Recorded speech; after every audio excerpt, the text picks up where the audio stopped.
What if the person you cannot let go of was never just a person? What if they became a courtroom in your mind, and every late reply, every half-smile, every breadcrumb of attention felt like a verdict on your worth? That is the trap. Not love. Not destiny. Not some once-in-a-lifetime connection written in the stars. The trap is that quiet, humiliating hope that if this one person finally chose you, the ache inside you would finally stop. The doubt would go quiet. The old wound would close. The restless part of you would finally say, "Now I'm enough." And that hope is expensive. It steals your mornings before your feet even touch the floor. It steals the clean part of your attention before a meeting, before dinner, before sleep. It turns your phone into a shrine and your nervous system into a hostage. It makes you read into punctuation like there is a hidden prophecy inside an emoji. It makes you mistake emotional turbulence for meaning. And in a culture built on mixed signals, vanity, image management, and people performing sincerity while protecting convenience, that hope can keep a person trapped for months, sometimes years. So in this video, we're going to do something firm, honest, and useful. We're going to strip the fantasy away without stripping your dignity away. We're going to talk about why you are still attached, what this attachment is really costing you, why modern social life rewards emotional ambiguity, and how to walk out of this with your self-respect intact. And stay with me, because near the end I'm going to give you the shift that matters most, the difference between grieving a person and withdrawing your identity from a private illusion. Once you understand that difference, you stop begging life for scraps and start rebuilding your standard from the inside out. Part 1, This is not love, this is a waiting room. Let's begin with a truth that may sting, but it will save you time if you let it. If you cannot have them in a real, mutual, consistent way, then what you are building is not a relationship. It is a waiting room. And waiting rooms are seductive because they allow the illusion of movement without demanding a conclusion. You get to stay in the hallway. You do not have to mourn. You do not have to accept the final shape of things. You do not have to face the emptiness that comes after a false hope collapses. You just keep waiting, and waiting can feel strangely safer than grieving. That is why so many people stay attached to almost relationships longer than they stay attached to clear relationships. Clarity, even when painful, forces reality to speak. Ambiguity lets fantasy keep editing the script. You know what this looks like in ordinary life. It is not always dramatic. Most of the time it is painfully small. It is waking up and checking your phone before your mind is fully awake. It is noticing your mood change because they watched your story but did not reply. It is pretending you are fine while replaying a conversation in the shower. It is hearing your notification sound in your head even when the room is silent. It is sitting with friends while one part of your mind remains elsewhere, waiting for the screen to light up. It is measuring your day not by what you built, but by whether they appeared. That is not romance. That is occupation. And because it happens in these tiny payments, people underestimate the cost. The cost does not first arrive as a breakdown. It arrives as leakage. Minutes here. Energy there. A drop in focus. A little tension in the chest. A little less presence in your real life. A little more dependence on someone who has not actually earned that place in your inner world. That is how a person becomes larger than life. Not because they truly are, but because your attention keeps feeding them. Attention is not neutral. Whatever you repeatedly return to begins to take up psychological square footage inside you. If you revisit them 20 times a day in thought, they become more important in your nervous system than people who actually show up for you. And this is where modern life makes the whole problem worse. We live in a culture where access is simulated. You can see someone's face, hear their voice, watch their day, monitor their mood, and still have no real relationship with them. You can have fragments of intimacy without structure, contact without commitment, chemistry without safety, signals without substance. The modern world is full of people who know how to create emotional proximity while withholding real responsibility. Not always out of cruelty. Sometimes out of immaturity. Sometimes out of fear. Sometimes out of self-interest dressed up as confusion. But the effect on you is the same. A person gives you enough to keep you emotionally engaged, but not enough to let your heart rest. And the more fake the social world becomes, the more dangerous ambiguity becomes, because ambiguity now has style. People call distance being complicated. They call inconsistency bad timing. They call avoidance not being ready. They call selfishness protecting my peace.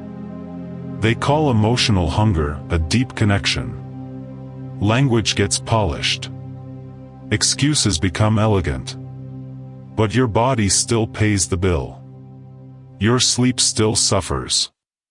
Your dignity still gets negotiated behind closed doors in your own mind. So before we talk about getting over them, we have to define the real problem. The real problem is not that you feel deeply.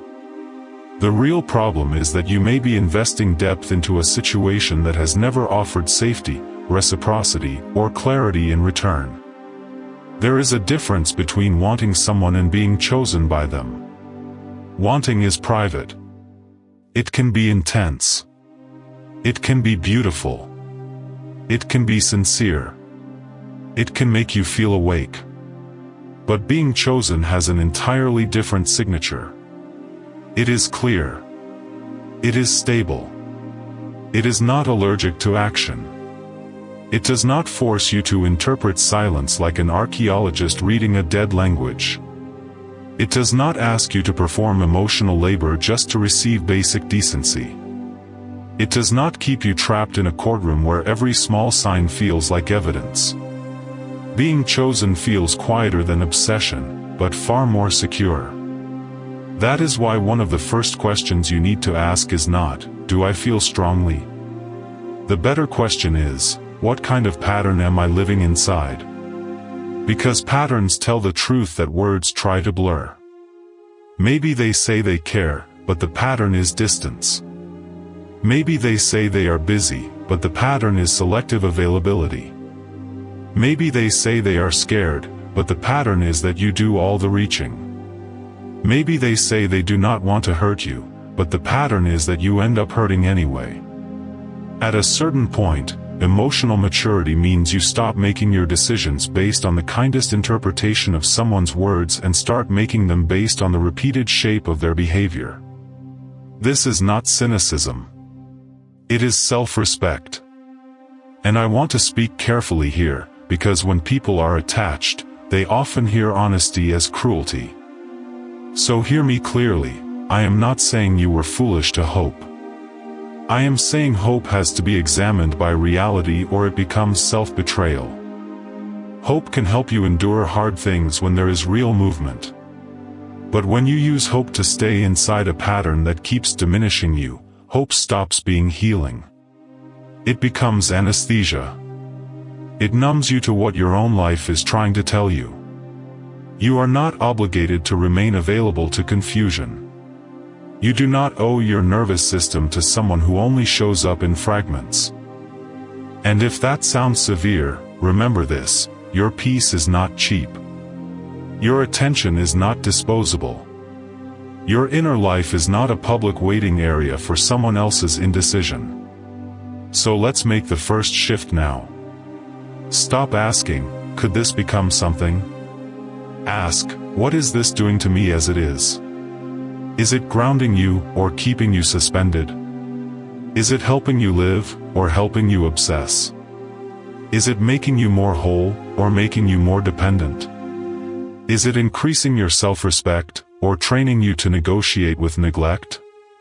Because a lot of people are not trapped by love. They are trapped by the refusal to name the room they are standing in. And if you are still standing in the hallway, waiting for a half-open door to become a home, this is the moment to be honest. Some doors stay half-open because they were never meant to let you in. They were meant to keep you nearby. Part 2. The person is not always the addiction. Sometimes the story is. One of the hardest things to admit is that sometimes you are not attached to who they are. You are attached to what they represent. They represent relief. They represent redemption. They represent the fantasy that one day someone difficult, distant, selective, emotionally expensive will look at you and say, You were worth choosing all along. And when that fantasy gets attached to your self-worth, the whole situation changes. You do not just want them. You begin to need them to confirm something about you. That is why this kind of attachment feels so humiliating and so powerful at the same time. On the surface, it looks like desire. Underneath, it is often a private negotiation with shame. A hidden deal forms in the mind. If they choose me, then I am enough. If they love me, then I was not foolish to hope. If they come back, then all this waiting meant something. If they finally see me, then maybe I can stop doubting myself. That hidden deal is the real chain. And because it is hidden, people usually misdiagnose the pain. They say, I just miss them. But very often what they miss is not the person. They miss the resolution of the story. They miss the emotional reward their fantasy promised them. They miss the version of themselves that would finally feel validated if the impossible finally became possible. So let's separate these things clearly. There is missing a real human being who loved you well and shared life with you honestly. And then there is missing the emotional movie you built around someone who kept you guessing. Those are not the same grief. In the first, you are mourning an actual bond. In the second, you are withdrawing from an internal projection that had been borrowing a human face. That distinction matters, because if you treat fantasy grief like relationship grief, you keep honoring something that never truly existed in the form you imagined. You keep saying, but it felt so real. Of course it did. Your body was involved. Your imagination was involved. Your longing was involved. The dream was fed by hope, scarcity, chemistry, and intermittent reward.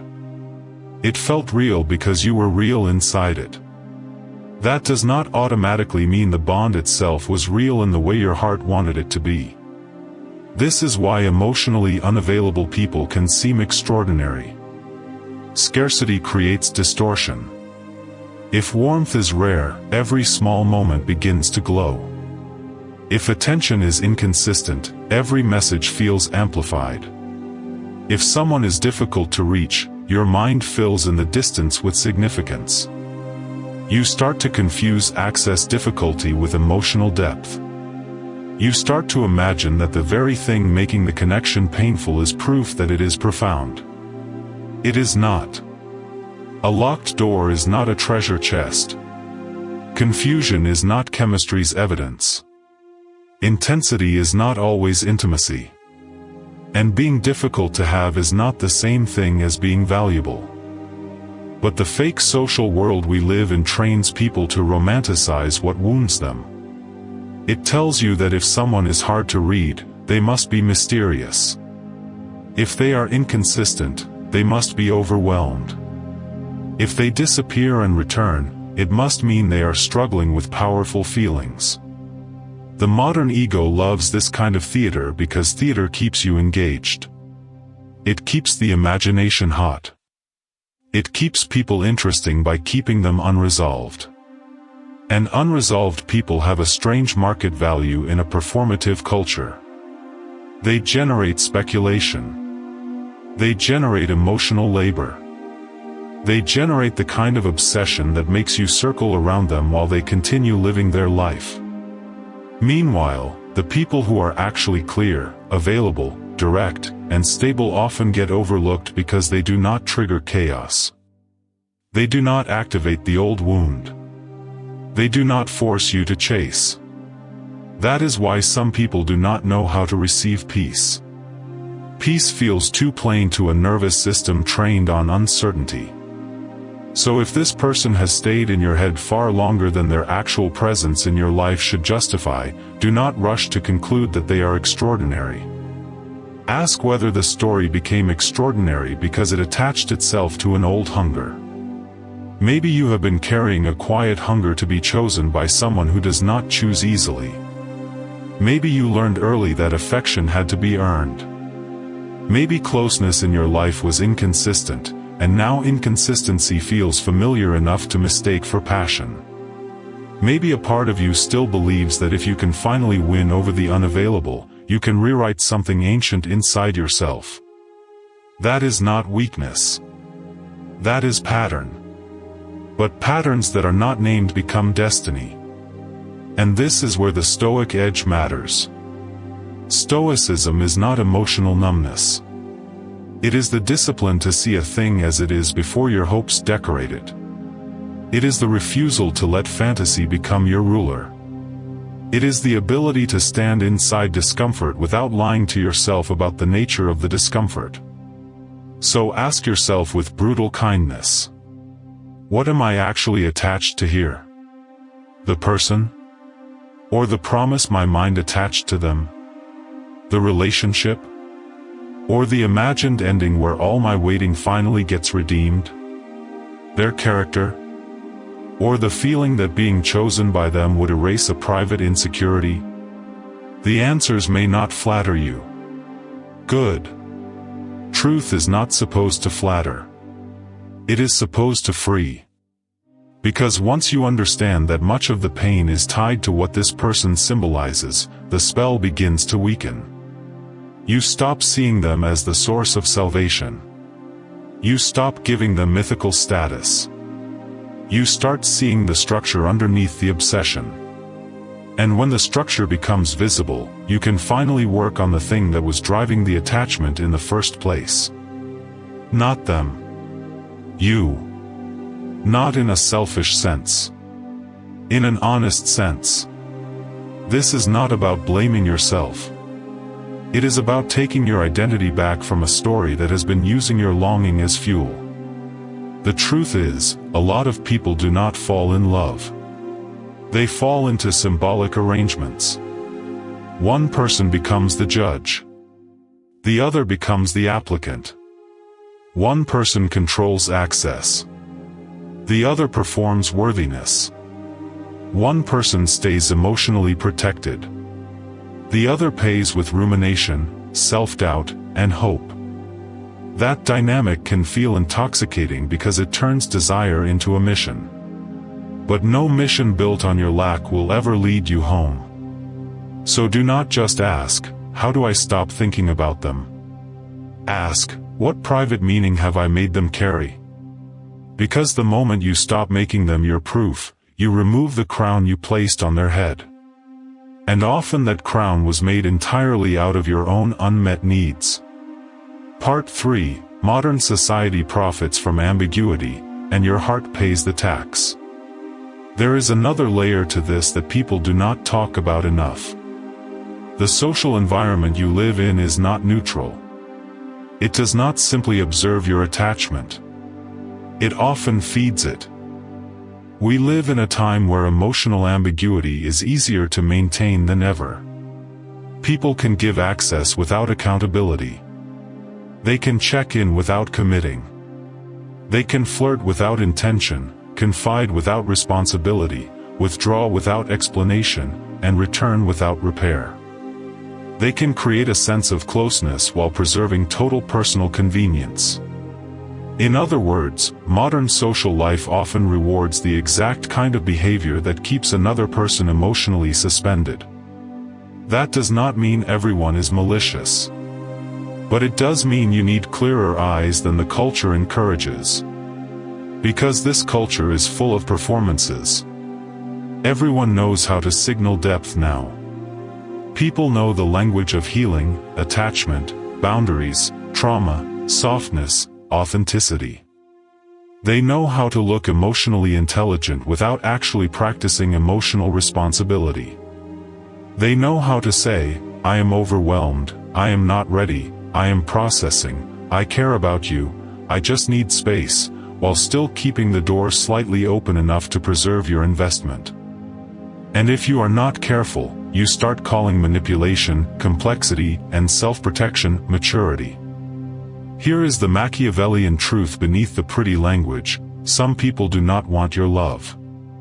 They want your availability. They want your openness, your admiration, your patience, your flexibility, your understanding, your emotional labor. They want the benefits of being important to you without the burden of becoming dependable for you. That is not always a grand strategy. Sometimes it is simply instinct. But instinct can still damage you. A person does not need to wake up plotting your confusion in order to benefit from it. They only need to prefer comfort over clarity. And many people do. So if you are dealing with someone who never fully says yes, but never fully lets you go either, do not only ask whether they are confused. Ask whether the arrangement serves them. Do they get attention when they want it? Do they get reassurance without commitment? Do they get emotional access on demand?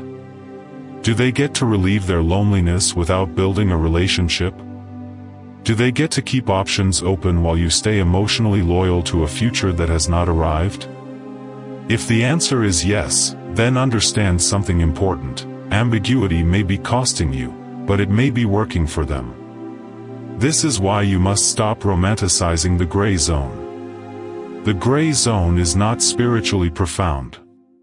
Most of the time it is just a structure where one person absorbs uncertainty and the other person enjoys the privileges of being wanted without taking responsibility for what their inconsistency creates. And there is a darker truth here. Fake societies train people to prefer image over essence. So a lot of modern interaction becomes theater. People manage impressions. They keep themselves desirable by remaining slightly unavailable. They maintain power by giving just enough warmth to prevent withdrawal. They create mystique by refusing to become legible.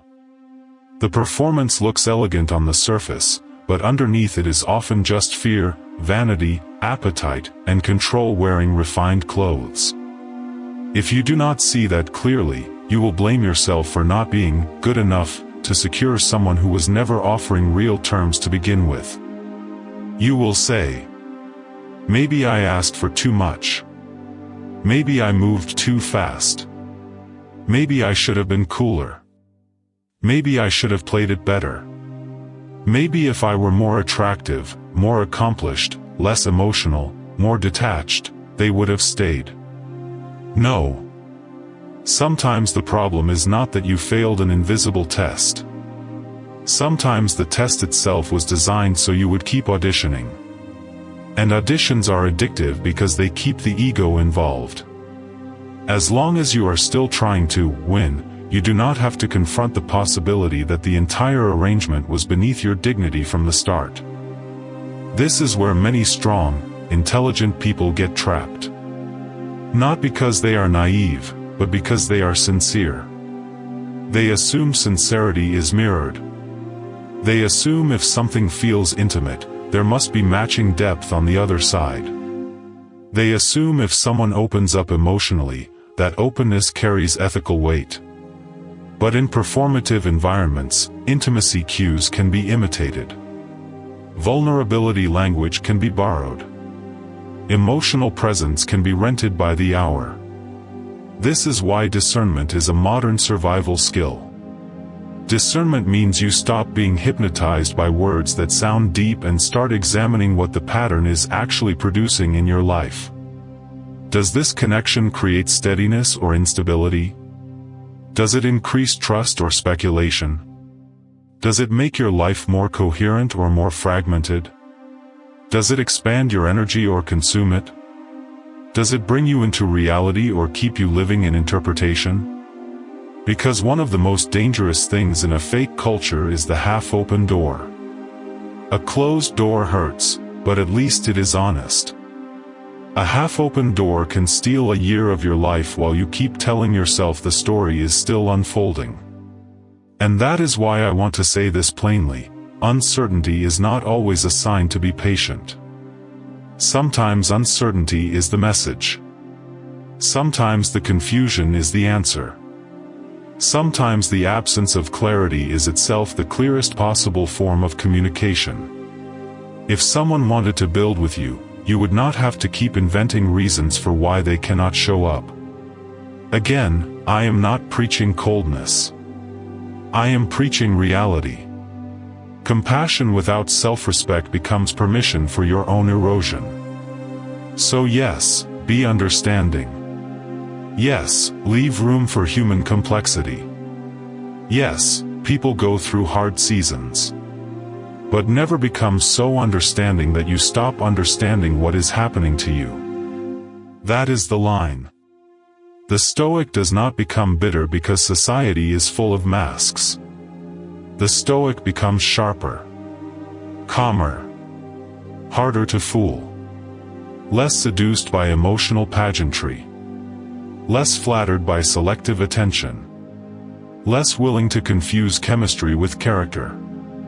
You cannot control whether someone chooses honesty. You can control whether you continue participating in an arrangement that is starving you while asking you to call it destiny. And that shift matters, because the moment you stop treating your suffering as evidence of love, you begin to recognize that some attachments are not holy. They are simply costly. And costly things must be examined. Part 4. The nervous system does not speak the language of dignity. It speaks the language of reward. Now let's talk about why this feels so hard to leave, even when you already know it is bad for you. Because if you have ever told yourself, I know this is hurting me, so why am I still stuck? The answer is not that you are weak. The answer is that your body has been trained. Intermittent reward is one of the strongest conditioning systems there is.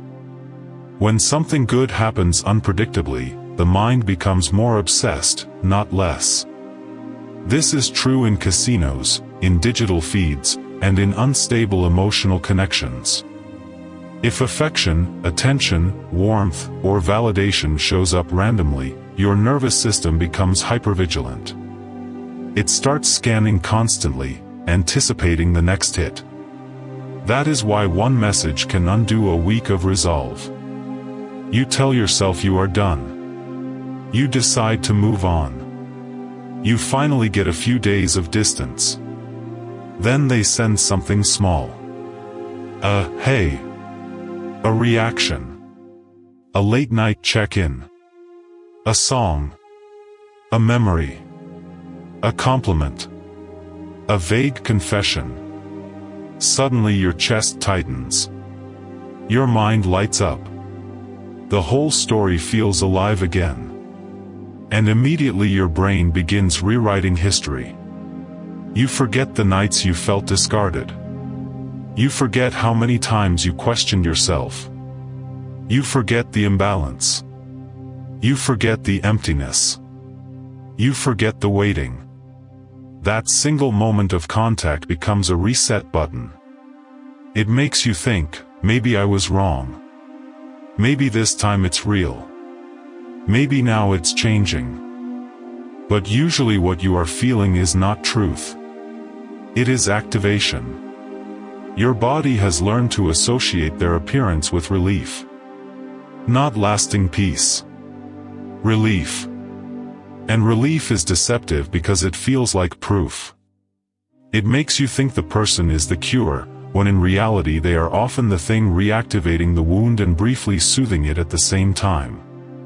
This is why these situations can feel almost impossible to explain to people who have not lived them. From the outside, it looks simple: if they are inconsistent, leave. But from the inside, it does not feel simple, because your body is not only attached to the person. It is attached to the loop. Craving. Hope. contact, relief, confusion, distance, pain, craving again. That loop becomes chemical. It becomes ritualized. It becomes familiar. And familiarity has enormous power over human behavior. Some people stay in painful bonds not because the bond is good, but because the rhythm is known. The nervous system will often choose familiar pain over unfamiliar peace. Why? Because peace can feel empty at first. Peace has no drama to track. No spikes. No collapse. No sudden reward. And if your body has been living on emotional adrenaline, calm can feel like loss. That is why getting over someone is not only an emotional process. It is a physiological retraining. You are not merely changing your mind. You are teaching your body that not every urge requires action. That longing is survivable. That uncertainty does not need to be solved. That a feeling can rise, peak, and pass without being fed. And this is where many people accidentally keep themselves trapped. They respect every impulse as if it contains sacred truth. I feel like reaching out, so maybe I should. I miss them, so maybe that means something. I still think about them, so maybe I'm not supposed to let go. I had a dream about them, so maybe the connection is real. I saw something that reminded me of them, so maybe life is trying to tell me something. No. Not every feeling is a message. Some feelings are just conditioning. A craving is not a prophecy. A spike is not a sign. An urge is not a command. This matters, because one of the biggest reasons people waste time on someone they cannot have is that they keep outsourcing authority to their own emotional weather. If the mind storms, they assume they must obey the storm. If longing shows up, they treat it like destiny calling. But if you build your decisions around temporary activation, you will betray your long-term peace again and again. Stoicism offers a cleaner path. It teaches you to distinguish between impression and truth. An impression says, I need this person now. Truth asks, what happens when I follow that impulse? What pattern does it recreate? What does the evidence show? That pause changes everything. Because once you pause, you begin to see that many of the moments that feel deeply meaningful are actually predictable. They happen when you are lonely, tired, unstructured, rejected somewhere else, bored at night, scrolling, drinking, comparing yourself to other people, missing a sense of progress, feeling invisible. In those states, the attachment grows louder not because the connection became real, but because your system is hungry for regulation. And if you do not know how to regulate yourself, you will keep using the idea of them the way other people use substances. To numb. To stimulate. To feel something. To fill silence. To avoid the harder work of sitting with the ache underneath. So understand this clearly, getting over them is not about proving that you never cared. It is about refusing to keep turning one person into your emotional regulator. That is too much power to hand over. You were not meant to live in reaction to someone else's unpredictability. Your life was not meant to orbit the possibility of being chosen. Your peace was not meant to rise and fall based on the arrival of one message. And the moment you stop seeing every urge as sacred, the loop begins to lose power. Not all at once. Not dramatically. But steadily. Because the nervous system can learn a new rhythm. And once it does, what used to feel impossible begins to look embarrassingly small. Not because your feelings were fake. Because your dependency is no longer in charge. Part 5. The Hidden Deal. If they choose me, I can finally rest. Let's go deeper, because this is where the real work begins. Under many painful attachments, there is a quiet deal the mind has made. You may have never said it out loud, but it has been running the whole show from behind the curtain. If they choose me, I can finally feel enough. If they want me, the old rejection loses its power. If they return, all this waiting becomes meaningful. If I can make this work, then I am not as replaceable as I fear. This hidden deal is why detachment can feel like ego death. You are not only losing a person. You are losing the imagined resolution of an inner trial. You are giving up the fantasy that this one outcome was going to retroactively heal everything. And because that fantasy carries so much emotional weight, you unconsciously protect it. You defend them. You reinterpret them. You shrink your standards.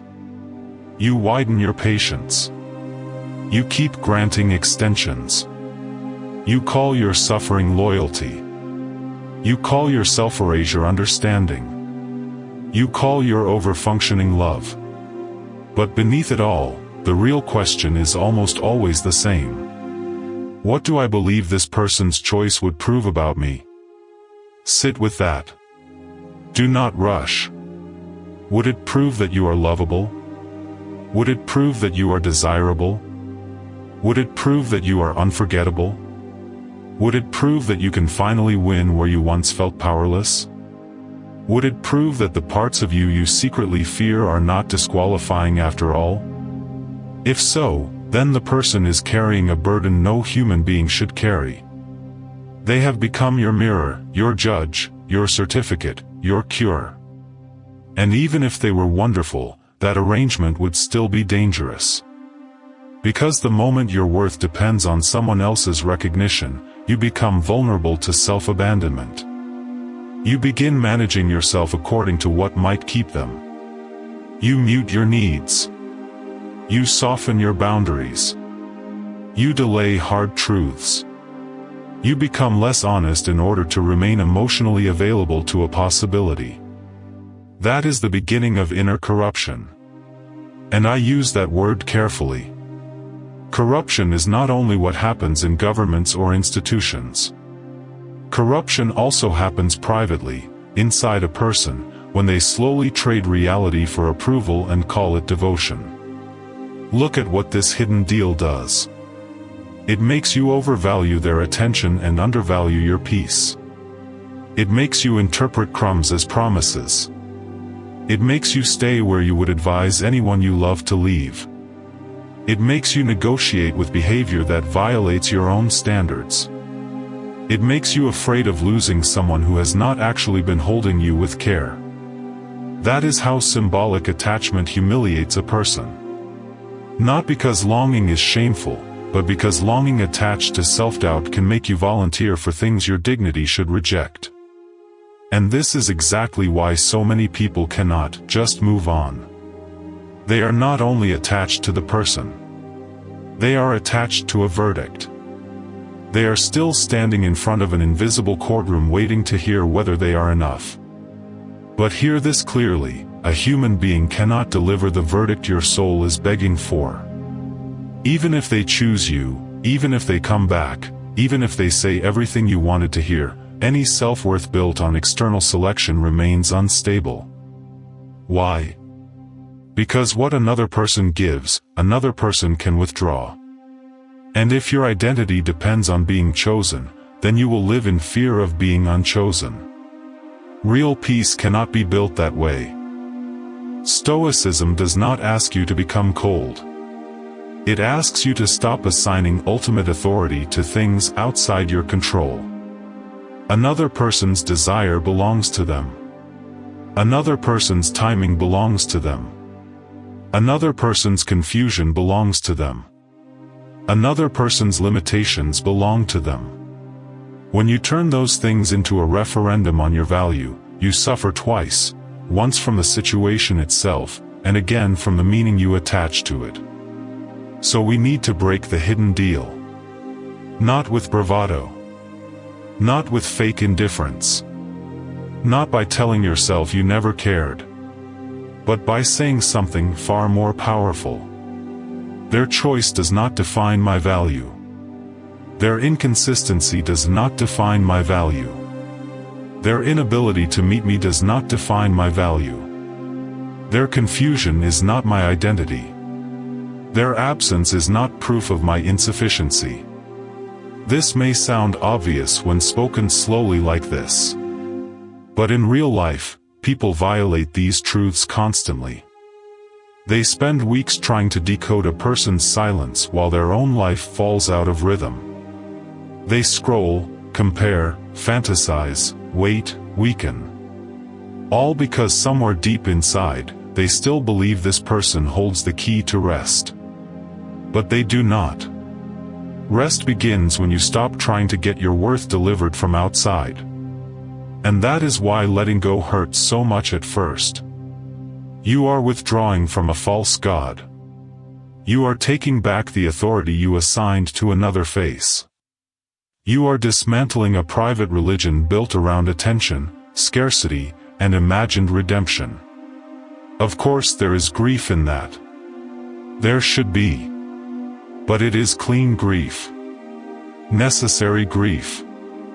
The grief of reality replacing illusion. And the beautiful thing is this: once the hidden deal is broken, the person immediately becomes more human-sized. They stop looking like fate. They stop feeling like the final exam of your lovability. They stop standing at the center of your inner world. You start seeing them as they are, a person with their own limits, choices, appetites, fears, and patterns. Not a miracle. Not a judge. Not a prize you were meant to win. Just a person. And once they become just a person, you can finally ask the question that should have guided you all along. Is this good for my life? Not my fantasy. My life. The answer to that question is often the doorway out.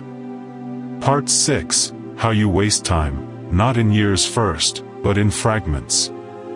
When people hear the phrase, wasting time, they imagine dramatic loss. Months gone. Years gone. Big regret. Big collapse. But the truth is more subtle, and because it is subtle, it is more dangerous. You usually do not lose your life to the wrong person all at once. You lose it in fragments. In the first 10 minutes of the morning when you check before you breathe. In the split second your mood drops because they did not reply. In the background tabs open in your mind while you are trying to work. In the way you reread messages instead of reading books. In the way you rehearse imaginary conversations while driving. In the way your attention drifts during dinner with people who actually love you. In the way you choose emotional speculation over concrete action. In the way you put your own growth on hold because some part of you is still waiting for clarity before fully re-entering life. That is how people lose time. Not only by staying. By postponing themselves. You say you are still functioning. You go to work. You answer emails. You show up. But one chamber of your mind remains occupied. It keeps a seat reserved for them. And that reserved space silently taxes everything else. Your ambition drops. Your creativity dulls. Your body tenses. Your evenings disappear into loops. Your ability to be present gets weaker. You become less available to your own future because too much of you is still facing backward or sideways. This is especially brutal because the world rarely recognizes this kind of drain. There are no visible bruises. No formal breakup in some cases. No public disaster. So you tell yourself it is not that serious. But the body keeps score in private ways. Sleep disruption. Mood instability. Rumination.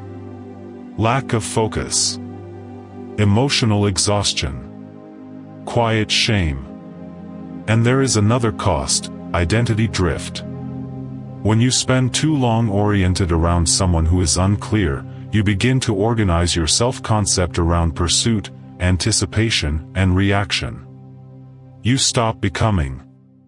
You start monitoring. You stop building. You start waiting. You stop listening to your own life. You start trying to read theirs. That may not sound dramatic, but it is.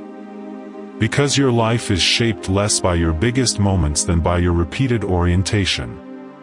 Are you oriented toward creation or toward speculation?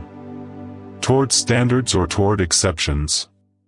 Toward growth or toward decoding? Toward reality or toward possibility theater? If your inner life is constantly leaning toward a person who has not chosen you clearly, then the axis of your life has shifted away from your own center. And that shift will show up everywhere. You hesitate more. You compare more. You feel less substantial. You need more reassurance. You become easier to destabilize. You become more likely to break your own promises, because once self-respect is compromised in one area, it tends to leak into others. You tell yourself, it's just this one thing. But it is never just one thing. The way you allow yourself to be treated in private shapes how you carry yourself in public. The way you speak to yourself after being ignored affects how you take up space at work, in friendships, in family life. The way you normalize ambiguity in intimacy can make you tolerate ambiguity in your goals, your habits, your standards. This is why Stoic discipline matters here. Not because you need to become emotionless, but because your time is the material of your life. To waste attention is to waste existence in slow motion. Marcus Aurelius wrote about how little time we truly have and how absurd it is to spend it being ruled by the wrong things. That is not just ancient philosophy. That is an emergency message for anyone losing whole days to one uncertain person. Your life is being built right now, whether you are conscious of it or not. Every day is making you into someone. So what kind of person is this attachment making you into? More grounded? Or more restless? More honest? Or more self-deceiving? More whole? Or more fragmented? More self-respecting? Or more negotiable? These are not abstract questions. They are the real cost analysis. Because if the attachment is teaching you to betray your own peace, then the issue is no longer whether the person is worth it. The issue is whether the pattern is shaping you into someone you admire. And if the answer is no, then the moral urgency becomes clear.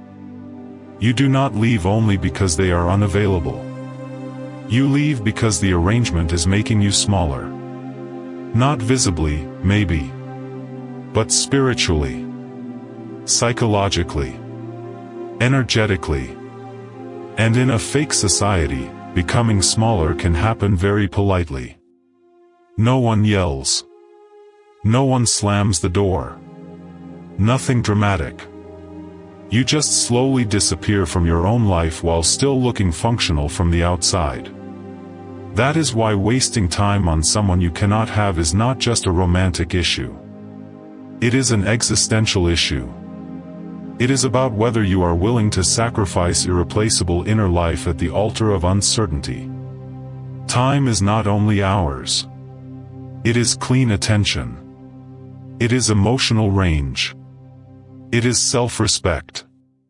It is the vitality that lets you enter your own life fully.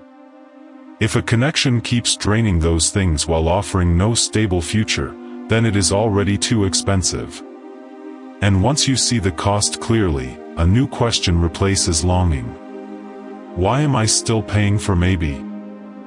That question is powerful because it turns the fantasy into a transaction.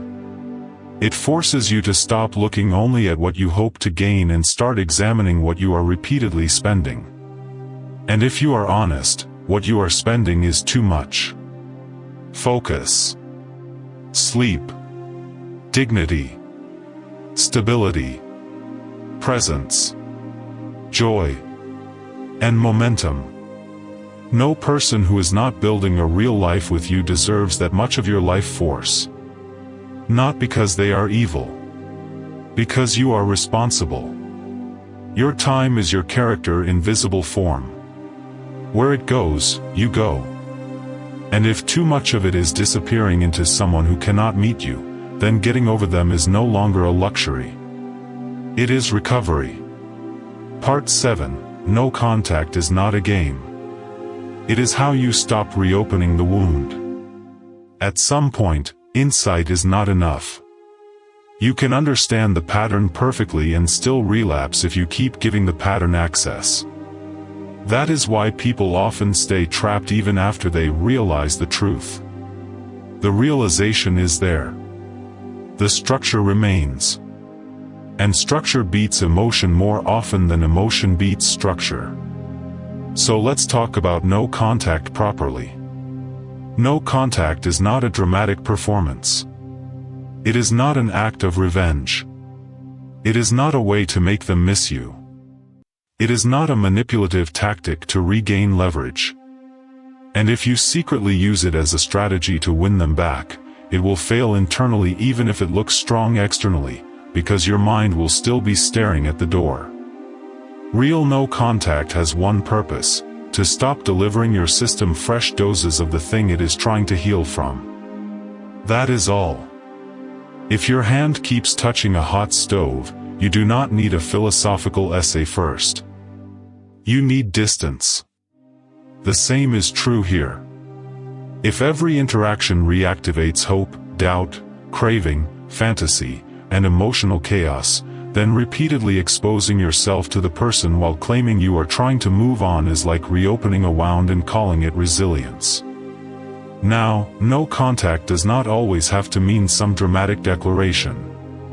In many cases, silence is cleaner. It may mean not checking their stories, not rereading old messages, not revisiting old photos, not checking when they were last active, not asking mutual friends about them, not engineering accidental contact, not keeping the conversation barely alive under the excuse of politeness, not answering every breadcrumb as if decency requires access. It means closing pathways. Because if the pathways remain open, your mind will keep using them. The brain loves convenience. If there is a route back to the reward, it will take it. And yes, part of you will resist this. It will say, "But what if they finally come through? What if I seem cold? What if I'm overreacting? What if I lose my chance? What if they needed understanding? What if this is the moment they were about to become real?" That voice sounds compassionate. Often it is addiction wearing a moral mask. You are not cruel for protecting your peace. You are not immature for refusing to stay available to confusion. You are not overreacting by closing the door that was keeping you psychologically unwell. In fact, refusing no contact when the pattern demands it usually means one thing: you are still prioritizing the fantasy over your recovery. Now, let's make this practical without turning it into robotic self-help. For the next 72 hours, assume your system is in detox. Do not contact them. Do not monitor them. Do not consume digital traces of them. Do not create private ceremonies around absence. Do not romanticize the pain. When the urge rises, name it accurately: this is not destiny. This is withdrawal. This is activation. This is the old loop asking to be fed. Then do something with your body. Stand up. Drink water. Walk outside. Take a shower.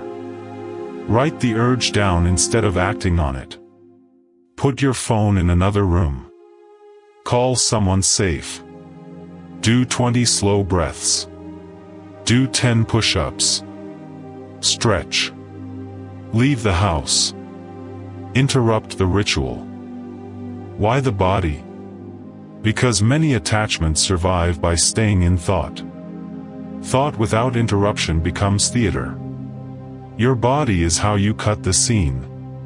After that initial window, expand the structure. 7 days. Then 14. Then 30. Not to perform strength. To build it. And during that period, do not negotiate with yourself every few hours about whether your case is different. Every attached mind thinks its case is different. Every attached mind thinks there is one more message worth sending, one more clarification worth making, one more final conversation that will finally settle everything. Most of the time, that is not closure. That is one more pull on the slot machine. Closure rarely comes from them. It comes from your decision to stop participating. This is why the phrase, "just one last look," is so dangerous.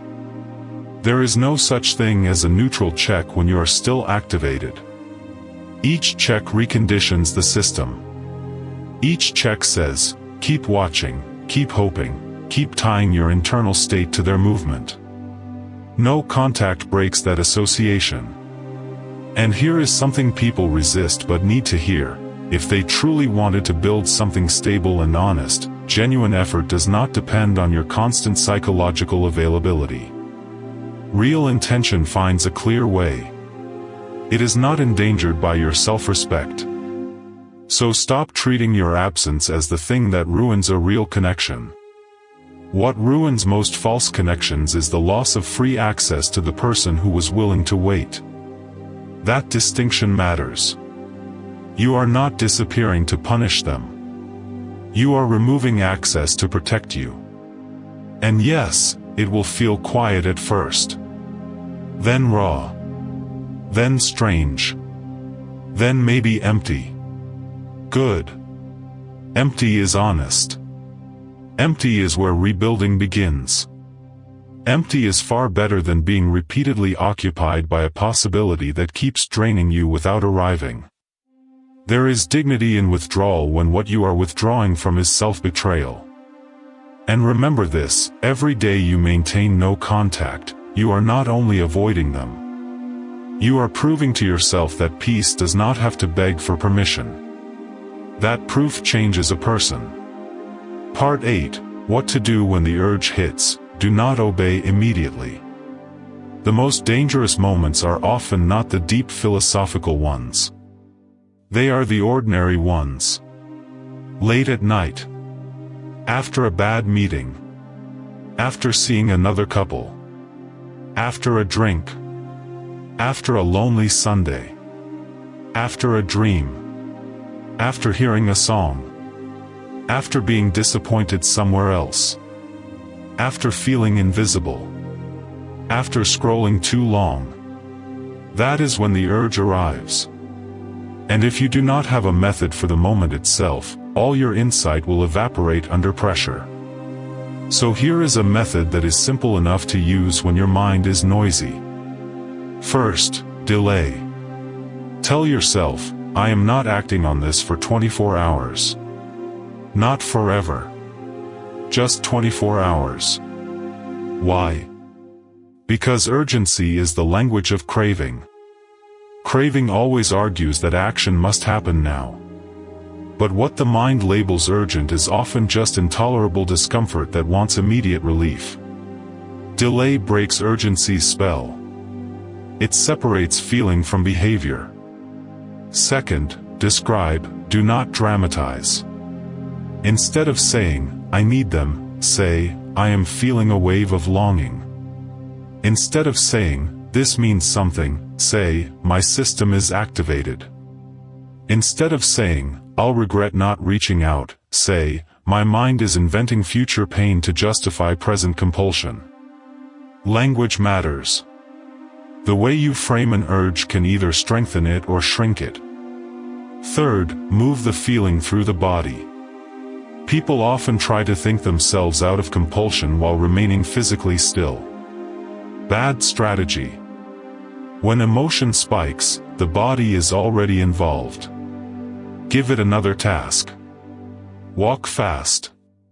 Clean something. Lift something. Change rooms. Go outside. Get into cold air. Put your face in water. Stretch your back. Any clean interruption is better than stillness soaked in fantasy. Fourth, write the truth, not the hope. Open a note and answer 3 questions. What do I want right now? What pattern would acting on this recreate? How do I feel every single time I return to that pattern? This matters because urges edit memory. They highlight the reward and hide the bill. Writing restores the full ledger. Fifth, contact reality. Message a trusted friend. Read your own previous notes. Look at the pattern, not the fantasy.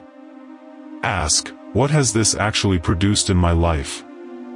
Again, not what it could produce. What it has produced. If the answer is anxiety, waiting, confusion, self-doubt, distraction, emotional exhaustion, then reality has already spoken. And there is another practice I want to give you because it helps in the exact moment when your mind starts writing poetry about pain. Say this. A message is not a relationship. A feeling is not a fact. A surge is not a sign. Missing them is not an instruction. My discomfort is real, but it is temporary. My dignity is also real, and I do not abandon it for temporary relief. Repeat that as many times as needed. Now, let me add something more subtle. A lot of urges are not about the person. They are about the state you are in. Sometimes you do not want them. You want interruption. You want soothing. You want stimulation. You want to not feel like yourself for a few minutes. That distinction is incredibly important. Because if what you truly need is comfort, then reaching for the wrong source only deepens the wound. So build an urge menu in advance. A walk. A shower. Tea. Music without memory attached to them. 10 minutes of writing. 1 chapter of a book. A friend. A workout. A podcast. A prayer. A breathing practice. A drive. A room reset. Early sleep. The point is not to be perfect. The point is to give your body another bridge across the moment. And when you fail, because sometimes you will, do not turn one lapse into a personality verdict. That is another trap. Shame makes relapse worse because shame says, you already ruined it, so go all the way. No. One check is one check. One message is one message. Stop the bleed quickly. Learn from it. Ask what state you were in, what doorway was left open, what story you believed, and then tighten the structure. The goal is not perfection. The goal is reducing automatic obedience. This is how identity changes. Not through one grand declaration, but through repeated moments where the old urge shows up and you answer it differently. At first that feels weak. Then it feels possible. Then it becomes natural. Then one day you notice the urge arrived and left without owning you.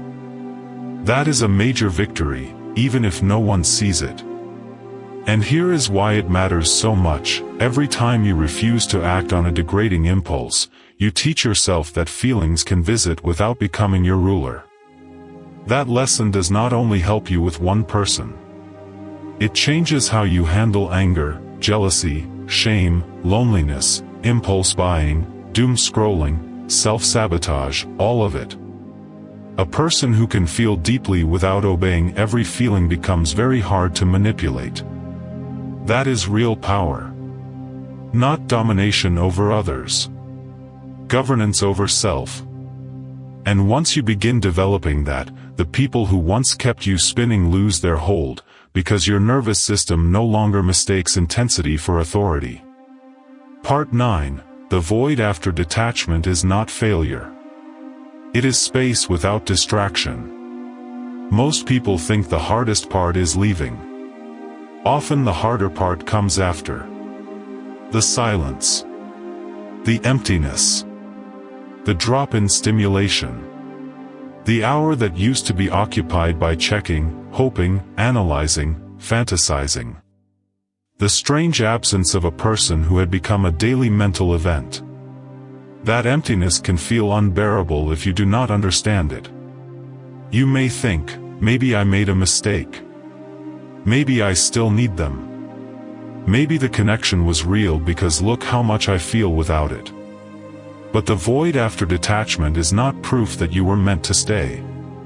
It is often proof of how much psychic space the attachment had been occupying.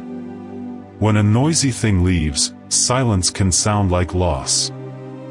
And this is where many people relapse, not because the person changed, but because the absence of the loop feels unfamiliar. The brain says, this is uncomfortable.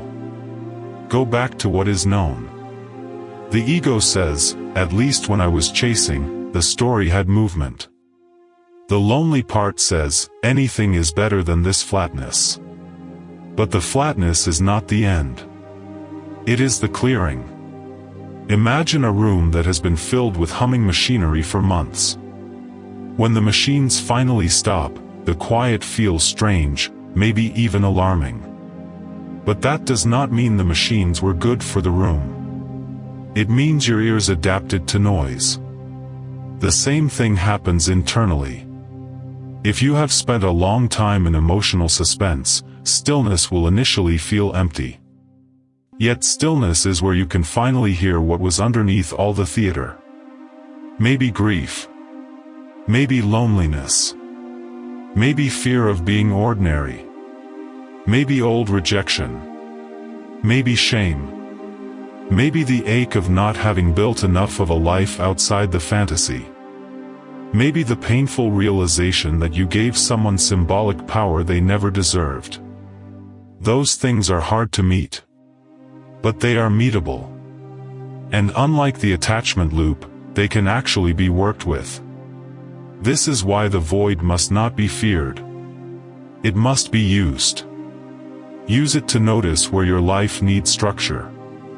Use it to notice what you were avoiding.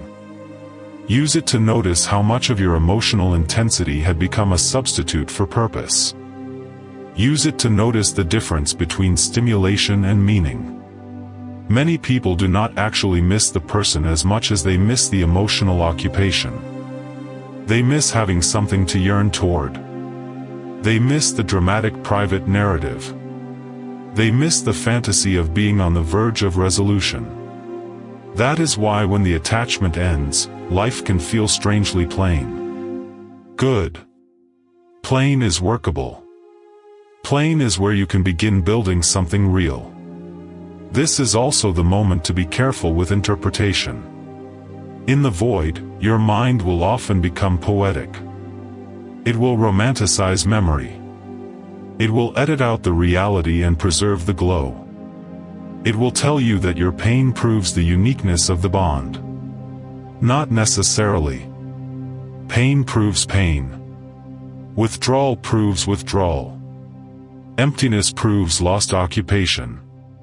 None of those automatically prove destiny. So when the void comes, do not fill it with the first thing that offers stimulation. Do not immediately replace the person with another obsession, another feed, another fantasy, another attention source. Sit long enough to learn what was being covered up. That takes courage. But Stoicism was never meant for comfortable spectators. It was meant for people willing to look directly at their own minds and say, what is true here? What remains when distraction ends? Here is one practice for the void. At the end of the day, ask, what did I reach for today when I felt the absence? What was I actually needing? What would a self-respecting response have looked like? What small thing did I do that moved me back toward myself? These are the questions that turn empty time into rebuilding time. And here is another truth: the void becomes less painful when you stop treating your life like it is on pause until someone returns. Nothing about your future requires that person's participation. The longer you act as though life will begin once the story resolves, the more seductive the void becomes. But if you start actively inhabiting your days, the emptiness changes shape. It becomes room. It becomes margin. It becomes capacity. At first, you may need to manufacture momentum. Wake up at a fixed time. Move your body. Change your environment. Make plans. Leave the house. Finish tasks. Reconnect with neglected people. Do things before you feel ready. That is not denial. That is leadership. You are teaching yourself that meaning does not only arrive through emotional intensity. It can be built through repetition, discipline, contribution, and presence. And one day, the void stops feeling like a wound and starts feeling like air. When that happens, you realize something profound. You were never starving for that person specifically. You were starving for a life that felt alive, coherent, and deeply yours. The wrong attachment merely borrowed the language of aliveness. Real aliveness has to be built. And now, finally, you have the space to build it. Part 10: Rebuilding your identity so you do not return to the same door. Getting over them is not the finish line. If all you do is remove the person, but leave the same inner conditions in place, your mind will eventually try to recreate the same pattern with them or someone similar. That is why some people move on only to fall into the same dynamic again with a different face. So the real question becomes, what kind of person do you need to become so this pattern no longer feels like home? This is identity work, and it has to be grounded. Not motivational slogans. Not pretending you are above pain. Real reconstruction. Start with your body. When attachment hijacks the mind, the body often deteriorates quietly. Sleep gets worse. Appetite gets strange. Posture collapses. Energy becomes inconsistent. People live in their heads and forget that dignity also has a physical expression. The body is where you re-establish solidity. A walk every day. 10 minutes of movement. A short workout. Stretching before bed. Better sleep boundaries. Food that does not make you feel chemically unstable. These things sound small, but small is how self-trust comes back. Consistency is more healing than intensity. Then rebuild your mind. Your mind has been trained to circle one object. It needs new objects worthy of attention. Reading. Study. Prayer. Journaling. Skill building. Silence without stalking thought. Reflection with structure, not free-fall rumination. Do not just tell yourself to stop thinking about them. Give your mind higher quality material to work with. Empty instruction rarely works. Directed attention does. Then rebuild your environment. A room can either support recovery or sabotage it. Clean your space. Remove cues. Change routines linked to the attachment. Rearrange what needs rearranging. Put your phone in a different place at night. Make your immediate environment less hospitable to spiraling. Humans are more influenced by environment than ego likes to admit. Use that truth in your favor. Then rebuild your people. Attachment makes people isolate. They become privately obsessed and publicly functional. Reverse that. Re-enter honest contact. Spend time with people whose presence does not make you smaller. Seek conversations where you do not need to perform worthiness. Let yourself be around steadiness. Sometimes the fastest way to expose an unhealthy bond is to spend enough time around healthy energy that your body remembers what non-chaotic connection feels like. Then rebuild your standards. This is critical. If your standards stay vague, longing will negotiate them down again. Write them clearly. I do not chase clarity where there should already be clarity. I do not stay emotionally invested where there is no consistent effort. I do not mistake potential for partnership. I do not give private loyalty to people who offer public ambiguity. I do not keep auditioning where the terms remain undefined. I do not call anxiety love. I do not call confusion depth. I do not ask my dignity to wait in the hallway. These are not cynical rules. They are protective architecture. And once you build them, your life changes in quiet but significant ways. You stop being flattered by selective attention. You stop overvaluing emotional intensity in people who are weak in character. You stop feeling compelled to prove yourself to those who keep themselves scarce. You stop reading every spark as sacred. You begin valuing peace, consistency, and straightforwardness more than emotional spectacle. This is how self-respect starts becoming visible. It shows up in what you decline. In what you no longer explain away. In how quickly you leave murky arrangements. In how little access you grant to inconsistency. In how naturally your nervous system begins preferring reality over intoxication. And yes, this may shrink your romantic options for a while. Good. Better fewer real options than endless fake ones. Better an honest no than 1,000 seductive maybes. Better temporary solitude than long-term erosion. There is something else I want to say, especially to people who have a strong giving nature. Sometimes you are proud of how much you can understand, forgive, and endure. You see complexity in others. You can hold nuance. You know people are wounded. All of that may be true. But if your compassion consistently places you in relationships where you must abandon yourself to maintain connection, then your compassion is not yet disciplined. Disciplined compassion includes you. It says, I can understand your pain without volunteering for mine. I can see your wounds without making them my assignment. I can care about you and still refuse the pattern. I can love without lowering the standard required to remain close to me.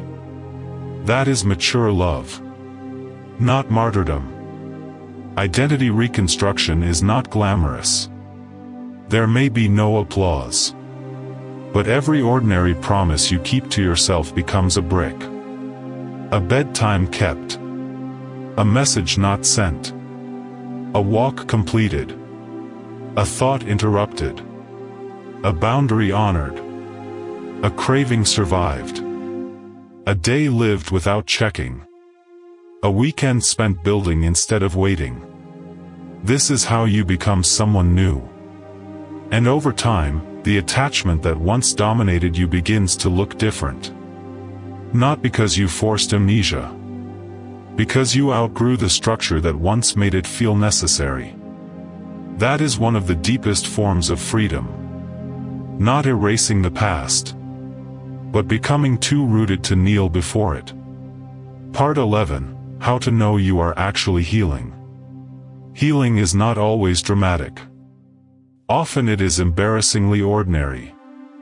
That is one reason people miss it. You are healing when you wake up and they are not the first thought. You are healing when an urge comes and you do not immediately build a story around it. You are healing when you stop checking for signs. You are healing when your mood is less dependent on digital noise. You are healing when you can remember the pattern without romanticizing it. You are healing when you start protecting your energy faster. You are healing when your days feel heavier with your own life than with their absence. You are healing when you stop asking, "Do they miss me?" and start asking, "Why was I willing to settle for that?" That last shift is especially powerful. Because early on, your attention is still pointed toward them. Toward what they feel. What they think. Whether they regret. Whether they come back. Whether they understand. But real healing turns the gaze inward, not in self-blame, but in self-examination. Why did this hook me so hard? What was I starving for? What signal did I keep overruling in myself? What pain did I call patience? What did I keep paying to avoid emptiness? What standard did I betray to preserve hope? When those questions start mattering more than whether they return, you are healing. You are also healing when you become less available to fantasy. That is a major sign. Fantasy can be seductive because it allows emotional payoff without relational risk. You get the glow without the negotiation of reality. But mature healing means you begin preferring what is real, even if it is less cinematic. You stop wanting to be chosen by the confusing one. You start wanting a life where confusion has no special status. That is a huge inner evolution. And here is another sign people underestimate. You begin to feel bored by the old pattern. Not because you became cold. Because you became harder to impress with inconsistency. The message that once sent you into orbit now looks small. The vague attention that once felt electric now feels thin. The emotional fog that once seemed deep now feels exhausting. You realize the whole dynamic depended on you adding significance it could not generate on its own. That is clarity. And clarity is one of the most attractive forms of inner strength because it saves energy everywhere. When you are clear, you do not need to spend hours decoding. When you are clear, you do not confuse delay with value. When you are clear, you do not reward ambiguity with endless patience.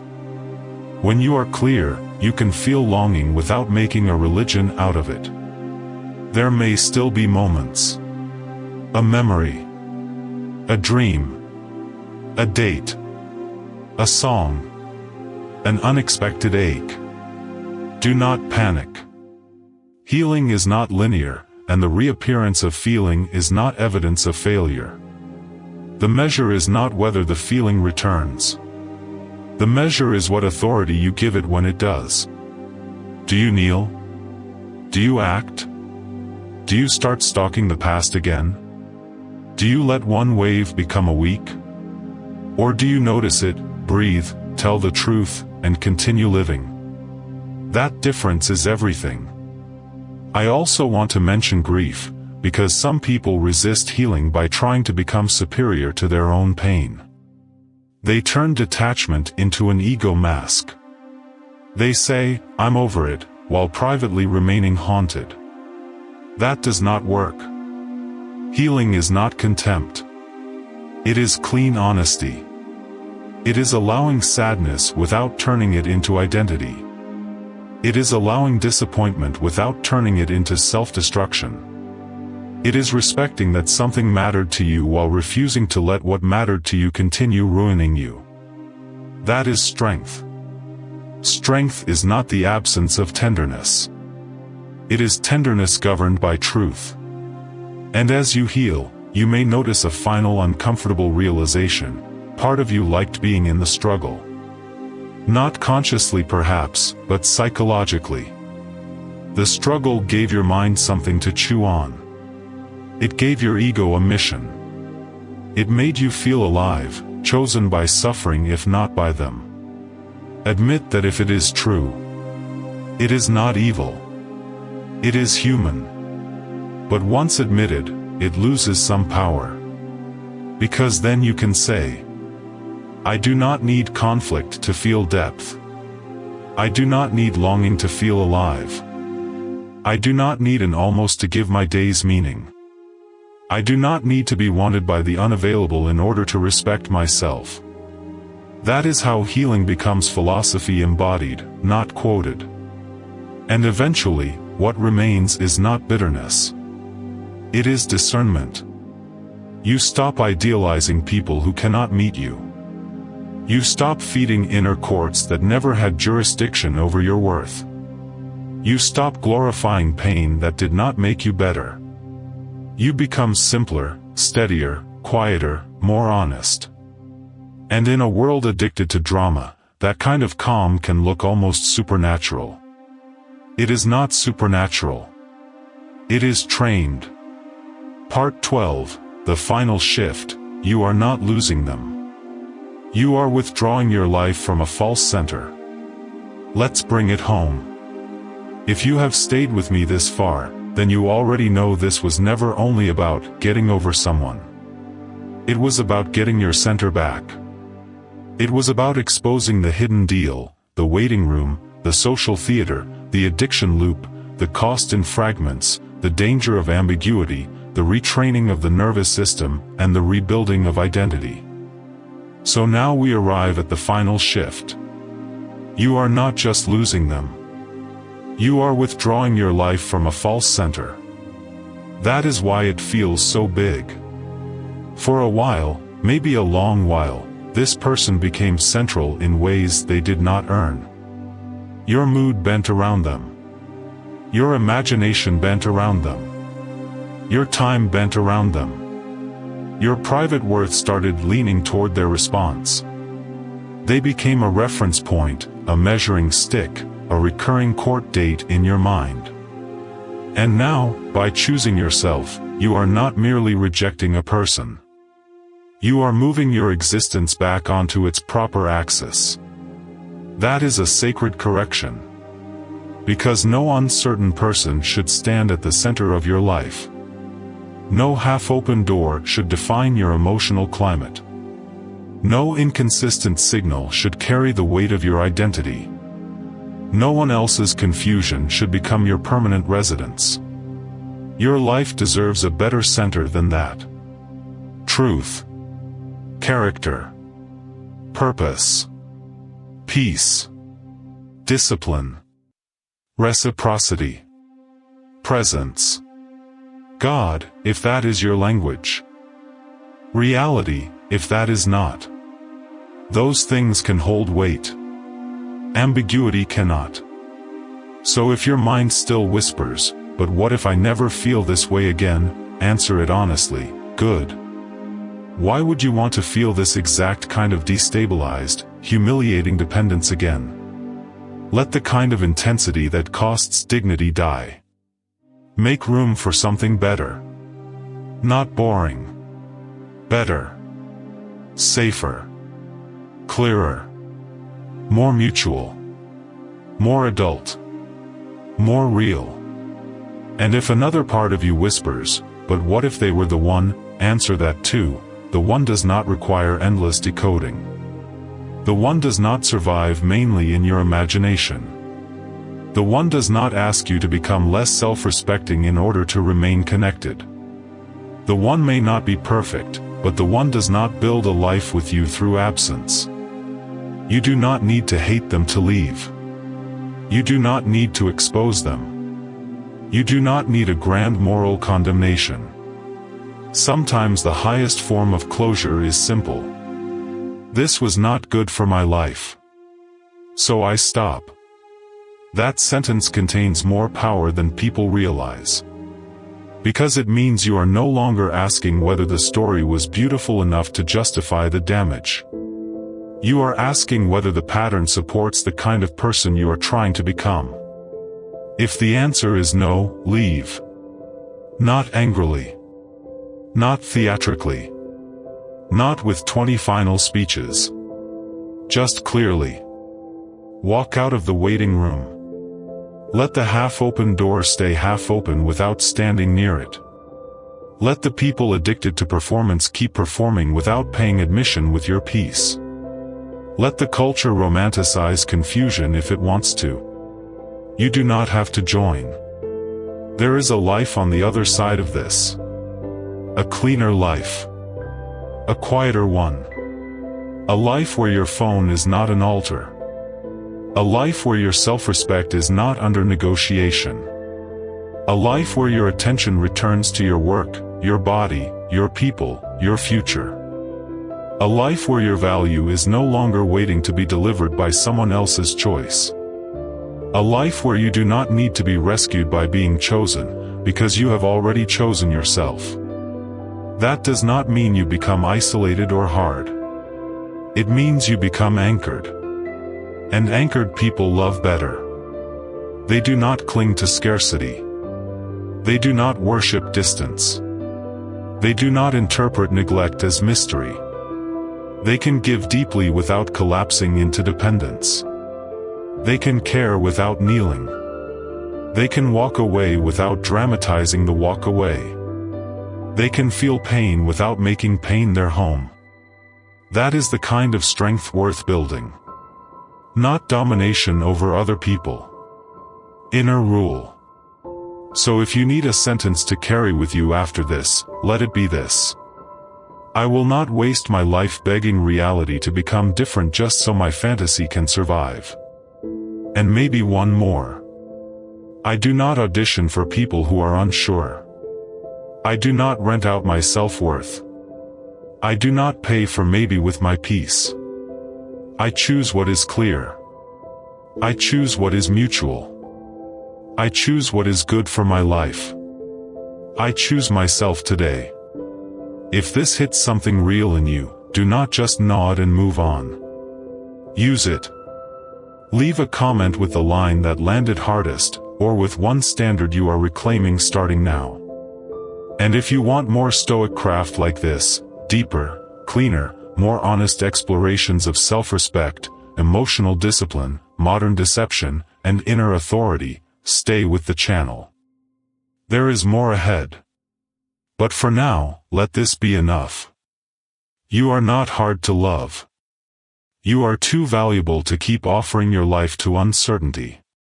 And the moment you stop chasing what withholds itself from you, your real life begins to come back into view.